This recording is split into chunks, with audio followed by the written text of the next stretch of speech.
Biex pajjiżna jimxi l-qoddim għandna bżonn lil kulħadd jiġbed l-istess ħabel il-qoddim. Kien dan li qal il-kap tal-Partit Nazzjonalista Bernard Grech waqt l-ewwel dialogu li sar fil-ġimgħa ta' jum l-indipendenza ta' pajjiżna fi Pjazza Tritoni immexxi minn Luis Tedesco. Din is-sena ntażlet it-tema l qudiem sabiex il-Partit Nazzjonalista jfakkar is-60 anniversarju mill-kisba tal-indipendenza. Bernard Grech fakkar kif l-ambizzjoni tal-Partit Nazzjonalista tibqa' lil poplu Malti Wawċi u bl-istess mod pajjiżna jimxu l qudiem. Dan sabiex nesperjenzaw ħajja fejn aktar nies javvanzaw fil-ħajja tagħhom mozzie. Kien għalhekk li Bernard Grech wieħed sensiela ta' konsultazzjoni wiesa' u kontinwa biex pajjiżna jerġa' jingħata direzzjoni b'saħħitha.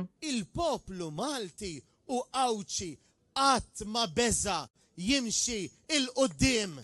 Il-Partit Nazzjonalista qatt ma beża jagħmel deċiżjonijiet kuraġġużi biex imexxi lil pajjiżna il-qudiem. U kien hawnhekk fejn il-kap tal-Partit Nazzjonalista għamel wieda lil poplu Malti Wawċi. Ejjew b'tama, b'determinazzjoni, b'ċertezza ta' stabilità u opportunitajiet għal kulħadd jirnexxinna flimkien inweldu b'ħelsien u b'indipendenza Malta ġdida li tagħti verament lilek u lill-eżis tiegħek il-kwalità tal-ħajja illi inti jixraqlek. Dan hu l-impenn tiegħi, dan hu l-impenn tal-Partit Nazzjonalista għalik biex int timxi il-qudiem f'pajjiżna. Għal dan id-dialogu kien hemm preżenti ta' kelliema fejn iddiskutew is-sitwazzjonijiet li rajna fl-aħħar xhur u li affettwaw lil poplu Malti Wawċi. L-awtur u espert ta' komunikazzjoni George Malija qal li permezz tal-karikaturi tiegħu u jittama li jwassal messaġġ dwar is-sitwazzjonijiet tal-biki li qed nesperjenzaw ta' kuljum sabiex finalment naraw tibdil fl-immedjat u l-poplu jgħix ħajja aħjar.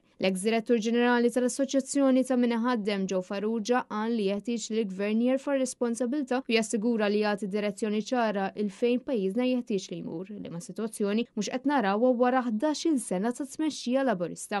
Minnaħa tagħha l-ex President tal-Kamra tal-Kummerċ Marisa Xwiereb qalet li l-ekonomija teħtieġ li tara kif jitqassam il-ġid u anke l-aspett ambjentali. Żewġ aspetti li huma nieqsa tant li qed iħallu effett negattiv u dan quddiem nuqqas ta' trasparenza fil-politika u mudell ekonomiku adegwat ineżistenti. Il-President tal-Gozo Business Chamber Michael Galli qal li l-Awċin jixraqilhom ferm aħjar f'kull settur, fosthom pjan fit-tul fejn tidħol il-konnettività bejn iż-żewġ gżejjer u s-saħħa. Huwa saħaq dwar il-ħtieġa ta' iktar awtonomija l-Awċinek kif wieħed jista' jinnota qatt ta' differenzi bejn l-istil ta' ħajja.